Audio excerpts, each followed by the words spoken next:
सहनाववतु सहनौ भुनक्तु सह वीर्यं करवावहै तेजस्विनावधीतमस्तु मा विद्विषावहै। ओम शांति शांति शांति। वैदिक जीवन पद्धति की इस कक्षा में आप सबका हार्दिक स्वागत है, अभिनंदन है। बहुत ही उत्तम विषय चल रहा है, प्राण विद्या। अष्टांग योग के अंतर्गत यम नियम आसन प्राणायाम, तो प्राणायाम का क्रम चल रहा है और अनेक ग्रंथों का हम यहाँ पर मार्गदर्शन देख रहे हैं। अनेक ग्रंथों में इतनी महिमा गाई गई है इस प्राण विद्या की, प्राणायाम की, योग की। ये प्राण हमारे लिए सबसे ज़्यादा हितकारी है और उसमें वायु का कितना महत्व है, जिसके कारण हमारा ये पूरा अस्तित्व संसार के लिए और अपने लिए हितकारी होता है। और जिसको हम ना करके, जिसको हम अपने जीवन में ना उतार करके मानो कि अपने ही पैर में कुल्हाड़ी मारते हैं। हम इस विद्या को समझ रहे हैं, जान रहे हैं, और जिसने भी इसको किया है उसने पाया है। जिन खोजा तिन पाइयां गहरे पानी बैठ, ऐसी जो कहावत है बिल्कुल सत्य है कि जिन्होंने इसको आत्मसात किया है, जिन्होंने प्राणायाम पर विश्वास किया है, जिन्होंने अष्टांग योग पर विश्वास किया है, उनका जीवन दिव्य बना है, उसमें कोई संशय नहीं है। तो हम और आगे चर्चा करें। आपको किसी का कोई प्रश्न हो पिछली कक्षाओं में से? ओम स्वामी जी। जी, जैसे अभी योग की क्रियाओं को अलग अलग बीमारियों के लिए अलग अलग योग के आसन है, प्राणायाम बताए जा रहे हैं, लेकिन इसके पहले परम पूज्य स्वामी जी महाराज के पहले जो लोग थे वो योग की क्रियाओं को अध्यात्म प्राप्ति के लिए, भगवत प्राप्ति के लिए, समाधि प्राप्ति के लिए ज़्यादा महत्व देते थे। तो आज जो समाज में प्रचलित है वो इस तरह से प्रचलित है केवल कि यह बीमारियों को दूर करता है, जो शरीरगत बीमारियां हैं, जबकि इसका जो वर्क है, जो समझ पाए हैं, वो मोस्टली मस्तिष्क से प्रारंभ होता है, ऐसा है। तो आज अभी समाज में जिस तरह जितना होना चाहिए वो नहीं हो पा रहा है। इसका क्या कारण लगता है? लोग क्यों इतना ज़्यादा इसको स्वीकार्यता नहीं हो पा रही है, केवल आसनों को, या इसको ही कर पाते? बिल्कुल ठीक बात आप कह रहे हैं। दोनों बातें इसमें हैं। ये योगियों के लिए आध्यात्म विद्या है, योगियों के लिए समाधि की विद्या है प्राणायाम, और प्राचीन काल से इसी पद्धति को ऋषियों ने जिया है। परम पूज्य स्वामी जी महाराज ने इसको इस वर्तमान काल में हमारे जीवन से जोड़ दिया है। पहले भी लोग योग करते थे, पहले भी लोग समाधि की प्राप्ति के लिए इसका प्रयोग करते थे, प्राणायाम करते थे, परंतु पहले की जो स्थिति थी वह बहुत सात्विक स्थिति में लोग रहते थे। उनका आहार शुद्ध होता था, उनके विचार शुद्ध होते थे, उनके कर्म शुद्ध होते थे, इसलिए लोग बीमार बहुत कम पड़ते थे। आदिकाल से ही ऋषियों ने अपने आप को, आहार विचार व्यवहार को इतना साधा था कि वो बीमारी नहीं पड़ते थे। इसलिए योग पहले भी इतना विकसित था, पहले भी योग इतना महत्वपूर्ण था, पहले भी योग से लोग अपने जीवन को उन्नत बनाते थे, दिव्य बनाते थे। उनके लिए यह अध्यात्म विद्या, यह समाधि की विद्या थी। उस समय इतने रोग नहीं होते थे, इसलिए रोग के लिए इसका ज्यादा प्रयोग नहीं किया गया। परंतु इस प्राण विद्या का इतना महत्व वेदों में है कि अथर्ववेद में तो प्राण सूक्त ही एक है, उसकी भी हम आगे चर्चा करेंगे। प्राण सूक्त दे दिया, अर्थात प्राणों का कितना महत्व है, प्राण औषधि के रूप में है। तो आज की परिस्थिति में परम पूज्य स्वामी जी महाराज ने एक एक रोग के लिए इतना इसको विकसित करके, इतना सरल करके लोगों को बतलाया, जिस विद्या को लोग भूल गए थे, जिस विद्या को भूल करके अपने जीवन को शूल बना लिया, अपने जीवन को कांटा बना लिया था, आज उसी विद्या को पूरी दुनिया में स्वामी जी महाराज ने प्रचारित किया है, प्रसारित किया है, लोगों को सिखाया है और उससे लोग लाभान्वित भी हो रहे हैं। हाँ, अब जो दूसरी बात आप कह रहे हैं कि जब इतनी महिमा गाई जा रही है वेद आदि शास्त्रों में, ऐसे अनेक ग्रंथों, अनेक ऋषियों ने, अनेक महापुरुषों ने जब इसकी महिमा गाई है, तो लोग इसको आत्मसात क्यों नहीं करते? तो इसमें केवल इतनी सी बात है कि सब जानते हैं कि सत्य क्या है, लेकिन सत्य कितने लोग बोलते हैं? सब जानते हैं धर्म क्या है, धर्म का आचरण कितने लोग करते हैं? सब जानते हैं कि झूठ बोलना पाप है, लेकिन लोग झूठ बोलते हैं। ये हमारी कमी है, ये हमारी कमजोरी है। जितना हम इसको आत्मसात करेंगे, उतना ही हमारे जीवन के लिए उपयोगी होगा। हमारा लक्ष्य ये है कि हम जिस विद्या को, जिस गुण धर्म स्वभाव को अपने कल्याण के लिए समझते हैं, जानते हैं, उसको वैसा ही आचरण में उतारें, तभी तो उसका लाभ मिलेगा। कोई व्यक्ति ये जाने कि यह अमुक औषधि है, किसी को बुखार आ रहा है और बुखार में ये कहा जाए कि गिलोय का सेवन करिए, गुड़ची का, अमृता का, गिलोय का सेवन आप करिए, काढ़ा पीजिए, क्वाथ बना करके क्वाथ पीजिए या गिलोय घनवटी खाइए।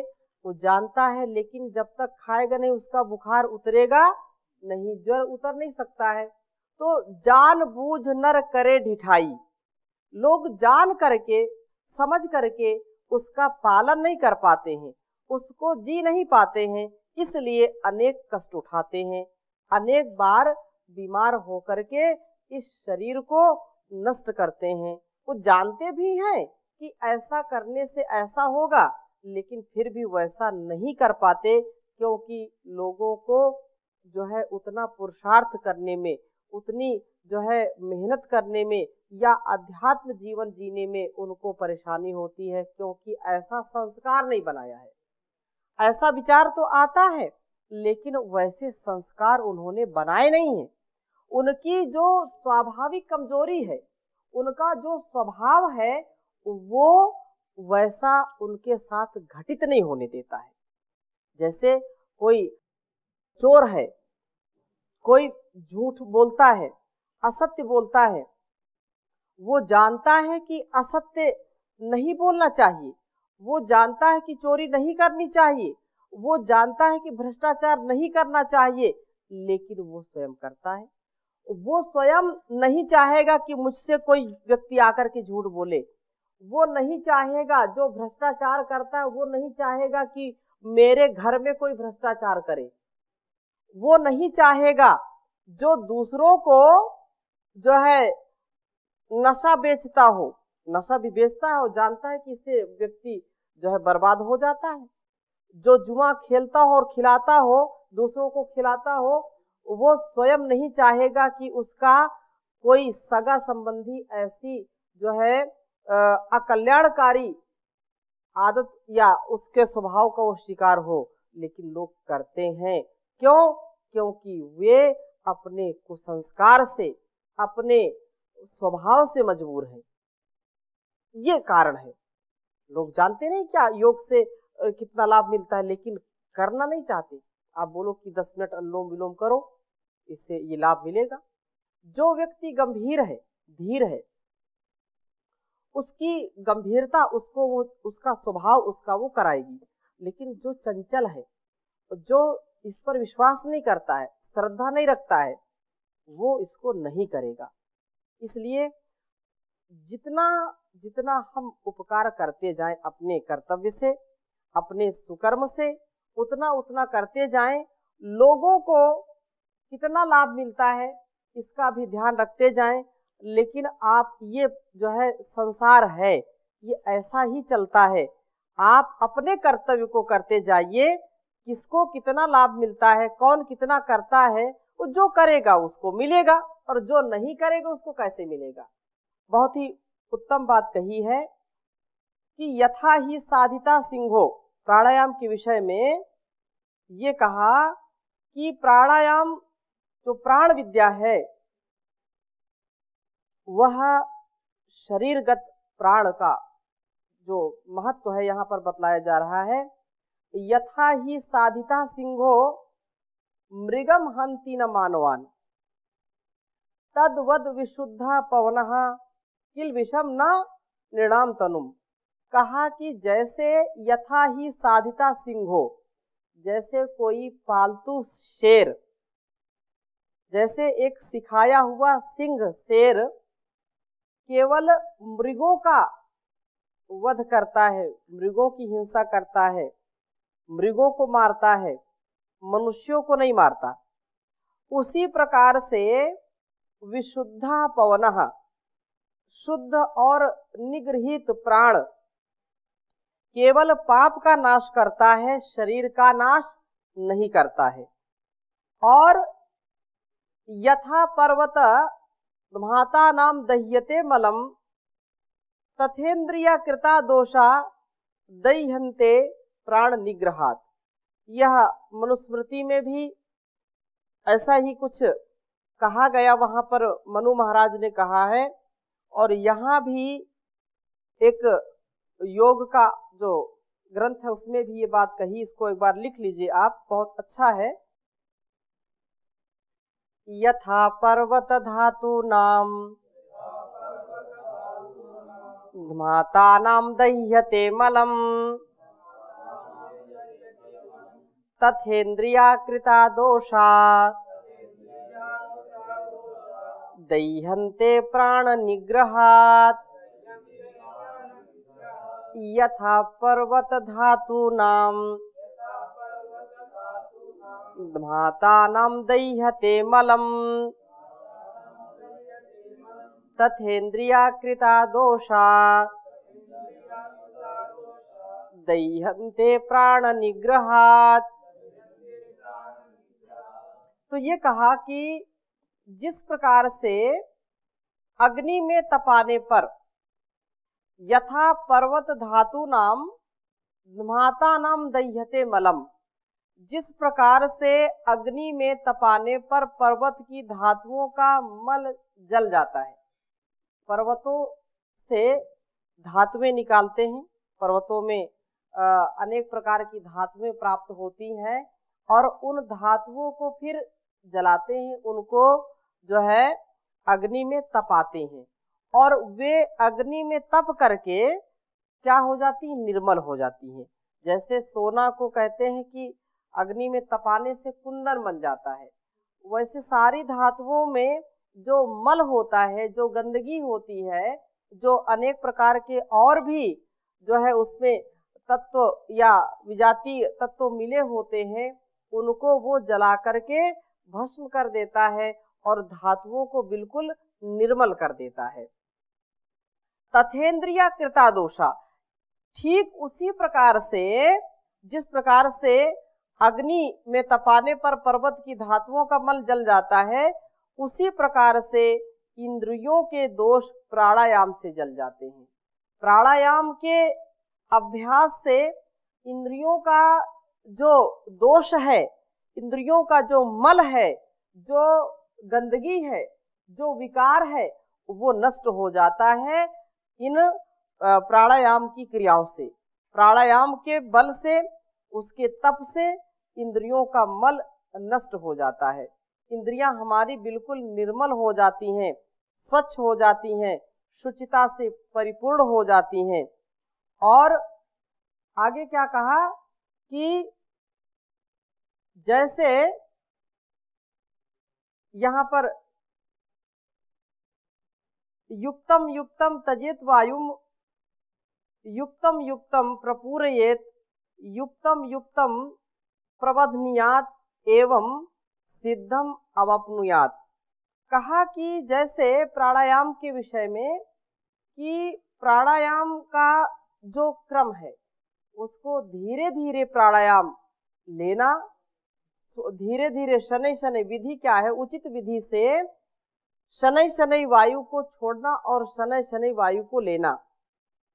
युक्तम युक्तम त्यजेत वायुम, अपनी जब हम इस विधि को, इस विद्या को शुरू करें, आरंभ करें, तो उस आरंभ के दौर में कहा युक्तम युक्तम त्यजेत वायुम, धीरे धीरे वायु को छोड़ना चाहिए।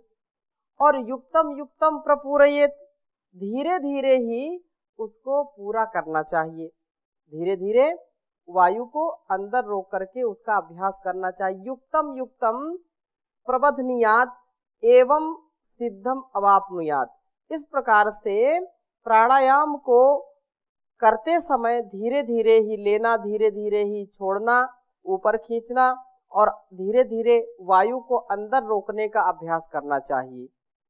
इस प्रकार से सिद्धम अवाप्नुयात, इस प्रकार से शीघ्र ही योगी सिद्धि को प्राप्त कर लेता है, शीघ्र ही अपने आप को इस विद्या से बहुत ही श्रेष्ठ बना लेता है अपने आप को, और बहुत ही सुंदर सुडौल उसका शरीर बन जाता है, उसका शरीर रोग प्रतिरोधक क्षमता से युक्त हो जाता है, उसको किसी भी प्रकार की हानि से जो है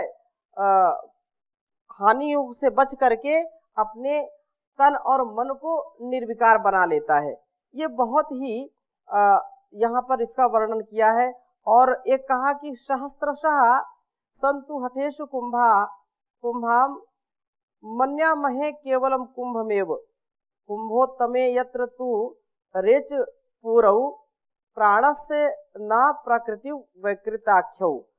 कहा कि हठयोग में जो कुंभक, प्राणायाम तो हजारों हैं, किंतु हम तो केवल कुंभक जो है प्राणायाम को ही सर्वश्रेष्ठ मानते हैं। कुछ लोगों का ऐसा कथन है जिसमें प्राण के प्राकृत और वैकृत नामक रेचक और पूरक प्राणायाम नहीं होते हैं। बाकी जो सामान्य प्रकरण में जो प्राणायाम की चर्चा की है पहले, उसी से वह व्यक्ति धीरे धीरे अपने आप को प्राणायाम से युक्त करके, प्राणायाम का अभ्यास करके, रेचक पूरक कुंभक करके अपने आप को सबल बनाता है।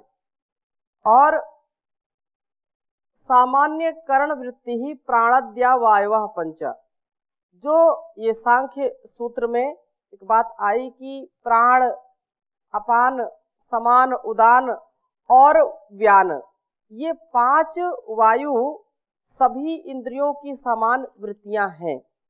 5 प्राण भी इनको कहते हैं, और जिसमें से मुख्य प्राण जो विशेष है उसमें फिर और आगे यह बात कही कि स्वदेहे पूरितम वायुम निग्रह्या न विमुंचति संपूर्ण कुंभोत्तिष्ठेत कुंभकः सही विश्रुतः, कि जब साधक अपने शरीर के अंदर भरी हुई वायु को रोक करके बाहर नहीं छोड़ता, तथा जैसे जो है स्वदेहे पूरितम वायु निग्रह न विमुंचति संपूर्ण कुंभवत तिष्ठेत, जैसे एक कुंभ में, एक घड़े में जल को भर दिया जाए और वो अंदर ही भरा रहता है, वैसे ही इसको कुंभक इसीलिए कहते हैं कि प्राण वायु को हमने भर करके, जैसे जल से भरा कुंभ होता है वैसे ही प्राण वायु से भरा ये हमारा अस्तित्व हो जाता है। तो वायु को जब बाहर नहीं छोड़ते हैं, अंदर ही भर करके रखते हैं, जैसे जल से भरे हुए घड़े के समान स्थित होता है, तो वह प्राणायाम कुंभक कहलाता है। यह कुंभक प्राणायाम हमारे लिए बहुत ही उत्तम है। हठ योग में भी इसका विशेष महत्व बतलाया गया है। इसलिए यह समस्त इंद्रिया वृत्तिश्च प्राणो वायु प्रकीर्तितः तज्जयादिन्द्रियाण्येव निर्जितानि भवन्ति ही, कि समस्त इंद्रियों में रहने वाला जो वायु, जो प्राण कहलाता है, उस प्राण वायु को जीत लेने पर समस्त इंद्रियों पर विजय व्यक्ति प्राप्त कर लेता है। सब में वह विजय की प्राप्ति का विशेष रूप से पात्र बन जाता है। उसको विजयी ही जो है, विजय ही उसको हाथ लगती है। कभी भी वो पराजित नहीं होता है। कभी ऐसा नहीं होता कि वो इस संसार में इंद्रियों की गुलामी या इंद्रियों के वशीभूत होकर के रोग से कभी पीड़ित हो या भोग से पीड़ित हो। उसका रोग और भोग और शोक सारा ही नष्ट हो जाता है। रेचक पूरक के विषय में योग सार संग्रह का एक और श्लोक ये बताया कि रेचकः पूरकश्चैव कुंभकः शून्यकस्तथा एवं चतुर्विधा प्रोक्तः प्राणायामो मनीषिभिः, कि जो हमारे मनीषी हुए, जो ऋषि मुनि हुए हैं, उन्होंने रेचक पूरकश्चैव कुंभकः शून्यकस्तथा एवं चतुर्विधा प्रोक्तः, ये 4 प्रकार से बताया कि रेचक, पूरक, कुंभक और शून्यक, ये 4 प्रकार का प्राणायाम मनुष्यों ने बताया है, योगियों के द्वारा बताया गया है। इसका विस्तार से जितना हम जो है इसको समझ सकें, जितना जो है सीख सकें, उतना हमारे लिए कल्याणकारी होगा। और इस विद्या को जितना व्यक्ति अपने लिए स्वास्थ्य के लिए तो करना ही है, लेकिन यदि और भी समाधान की स्थिति में जाना है तो इसका अभ्यास करना ही चाहिए। कुछ लोग अतिशयोक्ति में चले जाते हैं, वे इस विधि को न जान करके कुछ ऐसे तांत्रिक जो है तंत्र मंत्र के चक्कर में पड़ जाते हैं। योग के नाम पर ऐसे भी योग के लोग दीवाने हो जाते हैं जो बिल्कुल ही ग्राह्य नहीं होता है, जो केवल बहुत ही उतावलेपन में, बहुत ही संकीर्ण सोच के साथ लोग आरंभ कर देते हैं, जिससे वे भटक जाते हैं, पथ भ्रष्ट हो जाते हैं। उनके जीवन में कल्याण की बात तो दूर रही, वे सामान्य स्वास्थ्य लाभ भी नहीं ले पाते हैं। इसलिए कुछ लोगों ने हठ योग को भी कि ये हठ है। हठ से तात्पर्य ऐसा नहीं होता है कि वह हठ या दुराग्रह वाला हठ, ऐसा नहीं है, लेकिन लोगों ने कुछ ऐसी विद्याओं को भी जो है बनाया है कि जिससे वह लोगों को समझ में नहीं आता है, आम जनमानस को तो समझ में नहीं आएगा। तो यहाँ पर वामेन रेचयेद वायुम रेचनाद रेचका स्मृतः पूरयेद दक्षिणे नैव पूर्णात पूरका स्मृतः। रेचक पूरक के विषय में और थोड़ी सी चर्चा करते हुए कह रहे हैं कि बाईं नासिका से वायु को बाहर निकालना चाहिए और रेचन करने के कारण यह प्राणायाम रेचक कहलाता है। और दक्षिण नासारंध्र से वायु को ऊपर खींचना चाहिए। फेफड़ों में वायु की पूर्ति करने के कारण यह पूरक प्राणायाम कहलाता है। फेफड़े से ही हमारे जो जितना फेफड़ा शक्तिशाली होगा, उतनी ही प्राणवायु, उतनी ही ऑक्सीजन सबल और उतना ही हमारा शरीर जो है नस नाड़ियाँ, जो रक्त का जो संचार है उतना ही अच्छा होगा। जितना हमारा फेफड़ा रोगी होगा उतनी ही श्वसन प्रणाली जो है वो बाधित होती है, उतना ही व्यक्ति दमा का और उसको एलर्जी, खांसी आदि होने लगती हैं। वो श्वास भी नहीं लेने पाता ठीक से। जब श्वास ठीक से नहीं ले पाएगा, पूरी श्वासों को नहीं लेकर के आधी अधूरी श्वासों को लेगा, तो उसका जो फेफड़ा है, जो श्वसन तंत्र है, वो धीरे धीरे नष्ट होने लगता है, उसमें विकार उत्पन्न होने लगते हैं और व्यक्ति का फेफड़ा भी खराब होता है, फिर उसको टीबी हो जाती है और अनेक प्रकार से लोग पीड़ित हो जाते हैं। जितना व्यक्ति गहरी श्वासों के साथ इस प्राणायाम विद्या को जितना वो करेगा, उतना ही उसका स्वास्थ्य अच्छा होगा और वह साधक ज्ञान युक्त होकर के इस वायु प्राणवायु को आत्मसात करेगा। प्राणवायु के साथ जब प्राण का संचार होगा, ऑक्सीजन का संचार होगा, तो जो रक्त संचार है वो भी अपने आप अच्छा हो जाएगा। तो इसकी चर्चा हम थोड़ी सी और आगे की कक्षाओं में करेंगे।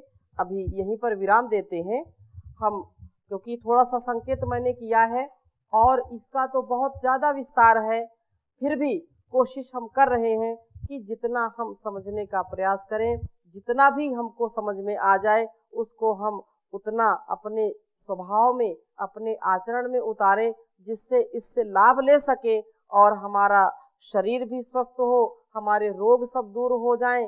तन मन और वतन के रोगों को दूर करने का ये परम साधन है प्राण विद्या, अध्यात्म विद्या, ये अष्टांग योग, जिससे हमारा जीवन योगमय बने हम सबके लिए और सब हमारे लिए कल्याणकारी हो। तो इन्हीं शुभकामनाओं के साथ आज की कक्षा को यहीं विराम देते हैं। ओम शांति शांति शांति।